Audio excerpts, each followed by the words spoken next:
gotas de agua cayendo en agua. Soy Héctor Oliveros, jubilado del UNAM.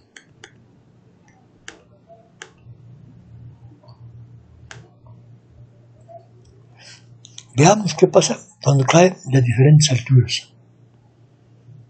Vamos a empezar con casi pegado y poco a poco vamos a ir subiendo la jeringa para que caiga de más altura. Notamos que a partir de cierta altura empieza a salir gotas del agua.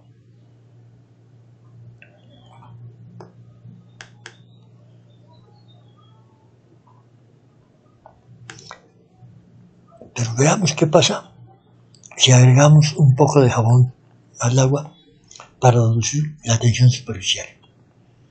Es decir, el agua va a presentar menor resistencia a ser penetrada por la gota.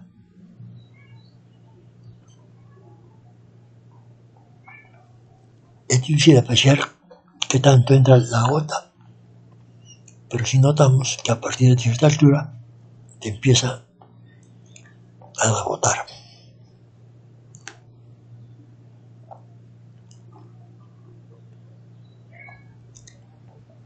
Pero veamos a mayor velocidad de cuadros. Estamos viendo la grabación a 960 cuadros por segundo, 40 veces más. Y entonces ahora sí podemos apreciar el movimiento de la gota en muchos cuadros.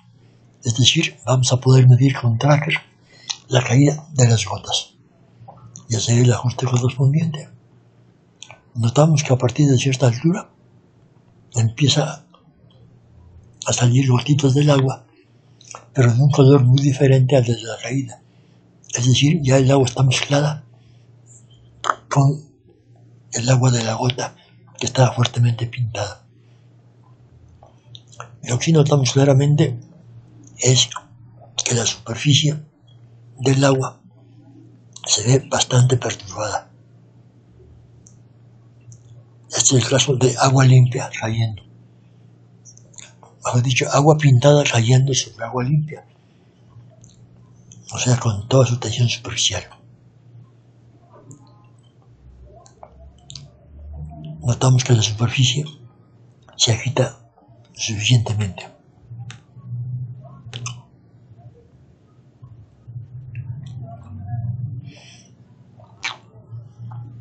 Midiendo con tracker la presión de caída, las coordenadas XY, podemos hacer la gráfica de los datos correspondientes.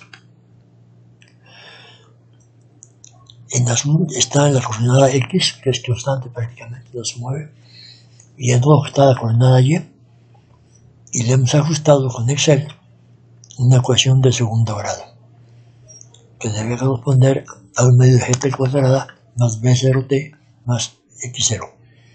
Es decir, la aceleración de la gravedad, según esto, sería como 8 metros sobre segundo, disminuida por efecto de la fricción con el aire. Pero veamos ahora lo que pasa con agua, con un poquito de jabón.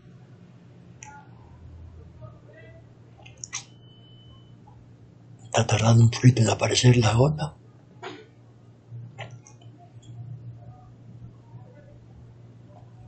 Pero ya vendrá.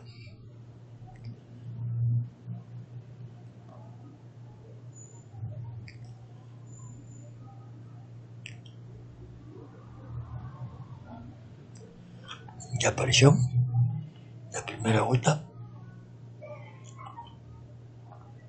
y notamos que el agua se ve mucho menos perturbada.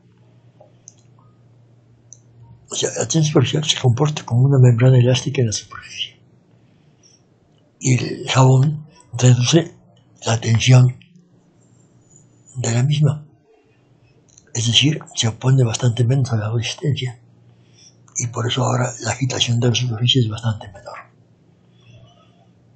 Aunque en la foto ya no podemos apreciar qué tanto penetran las gotitas dentro. Podemos esperar que vayan penetrando un poco más, dado que con menos resistencia en la superficie.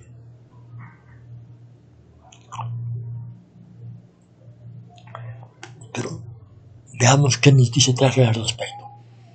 Midiendo otra vez las jornadas XY con Tracker a 20 cuadros por segundo, la diferencia más notable es que ahora la aceleración de la gravedad sería 14 metros sobre segundo al cuadrado, valor que es imposible porque debe ser menor que el 9.8. Es decir, esta medición tiene un problema de la calibración del tiempo. Pero ahora veamos de mayor distancia para poder apreciar mejor el movimiento. Vemos que hay un chorrito en una jeringa cayendo, se parte en gotas, pero están tan cercas una de la otra que no nos permite apreciar claramente lo que está pasando en la superficie. Aquí notamos que se agita menos que en el caso del agua limpia. Vamos a esperar una gota separada para poderla medir con precisión con la ayuda de Tracker, que es un programa analizador de videos que colocando el cursor sobre cada gota nos va a dar las coordenadas de la gota y el tiempo según el número de cuadros correspondiente.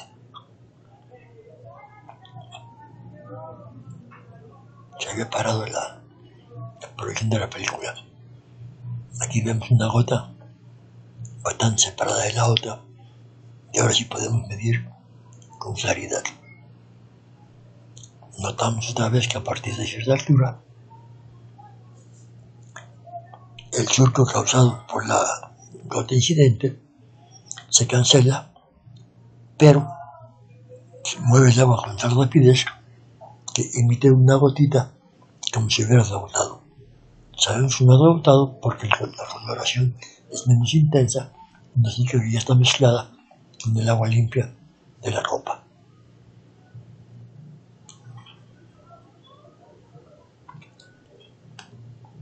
Pero, ¿cuáles son las fuerzas sobre la gota en la caída? Su peso y la fricción con el aire, que es proporcional a la velocidad. Es decir, mg menos kb es igual a la masa por la aceleración. La segunda ley de Newton simplemente. Entonces, el incremento en la velocidad va a ser igual a la aceleración por el incremento en el tiempo. En este caso fue 1/960. Pero la delta en la altura va a ser igual a la velocidad, por medio de la velocidad del cuadro primero y la velocidad de salida del cuadro segundo, por delta tiempo sobre 2 para tener la velocidad promedio en el intervalo.